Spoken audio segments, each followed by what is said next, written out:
What's up, man? It's Baby Savage, Guys of Grind interview. I got my homie on the line. He all the way from the UK. He's a producer out there. Let him know who he is and where you from and what you got going on. Yeah, my name's Ratchy on the beat. I'm currently living in the south coast, on the southwest coast of in England. I'm currently producing for multiple artists from the underground, a lot of underground artists. I'm planning a new my own personal mixtape coming out. I've got releases from my own personal label from back in the day, and I've also got stuff released on Interscope Digital. I'm working with, multiple underground artists at the moment, and some of the dopest around. Yeah, man. It's the internet is real powerful, man. I love it, man. For me to actually be talking to somebody from thousands of miles away, and basically, we just met each other within a split second over the computer. That actually lets you know how powerful it is, in this new day and age, where you could just do things like that. And I definitely wanna hear some of your work. So, when we get off the phone, email me a few samples of some of the stuff you did.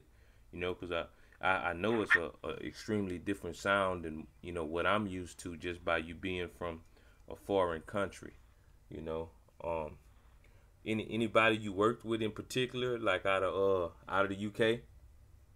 I'm strange enough, no. Most of my artists are American. I work with mainly American and some Australian artists, not many English artists, because in England the sounds are very different to a hip hop and R&B genre, are more dance club-like, where I like to keep my stuff back in would not say the 90s, but in a certain style.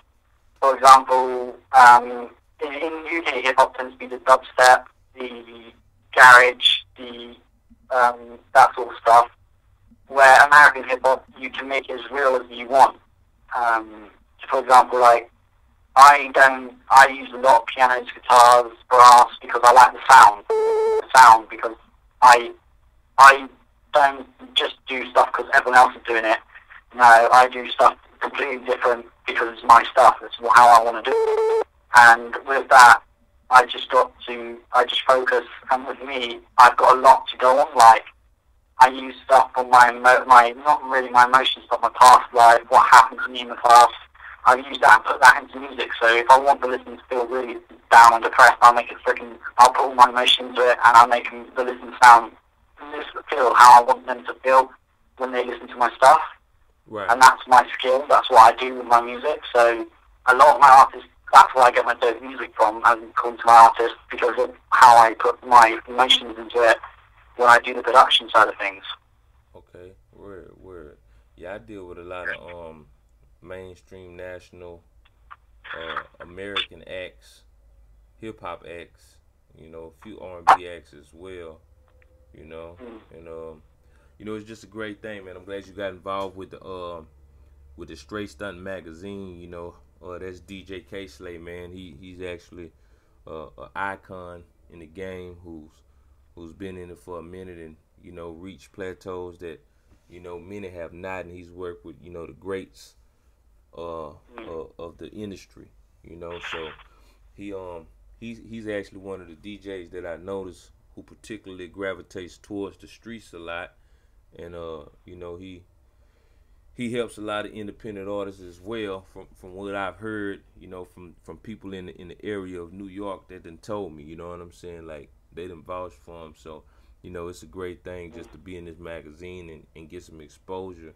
I'm pretty sure you'll get some business just by being in this magazine. We're gonna do a write up on you and a picture on you, put your contact information in there.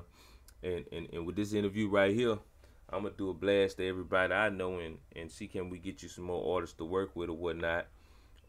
Definitely. Like, I work a lot one-on-one with my artists. Like, anyone can make a beat in these days. Anyone can make the beat, but with me, I want to make the beat that the artist can say, that is mine. That is what I want. Instead of just going, I may use that, but it's not as good. But I like to have the artist's input, because if the artist is not happy with the work I deliver, then I'm not doing my job as a producer. So I work with quite a lot one-on-one with artists. I say through the internet a lot, and most of my stuff is through word of mouth, or like people find me because of my name, not because I don't advertise, I don't do the whole website thing. It's my name. If you find me, you can hire me, sort of thing. That's what most of my artists come from. Like, they find me on Facebook and they hire me out a lot. So yeah, that's pretty much where all my business comes from. Facebook, Twitter, and all that. And you know, I work with 10 artists a month, and I work one-on-one with them, and that's where the idea of the track's coming from. So yeah. Okay, cool, man. So, well, if anybody's listening to this interview and they want to get in contact with you, tell them how to get in contact with you. There are multiple ways. You can either, obviously, you can find me on Facebook under Ratchy on the Beat. You can find me on Facebook there. Twitter is at 5S Beats, I believe. And you can go SoundCloud, which is Ratchy on the Beat. SoundCloud, where you can hear all my latest stuff. The stuff that I'm not for artists, that when I have a free moment in the studio and I just create my own thing when I'm not, say, working with artists, it will go on SoundCloud for people to buy if they want it, or if they want to just listen to my style. They can hear all some ideas I put out there, but mostly it's just full tracks which I've done. Just gone, I don't know what I'm going to do about it, just stick on SoundCloud. But yeah, that's pretty much the way you can get in contact with me. If you're lucky enough to have my office number, then you can get hold of me at my office, which is or on the phone, which is another way. But yeah, that's pretty much the way you can get hold of me. Facebook mainly. So yeah. Okay, that's a great thing, man. So it's Baby Savage. It's the Guys of Grind interview. Ratchy on the beat. We're gonna see what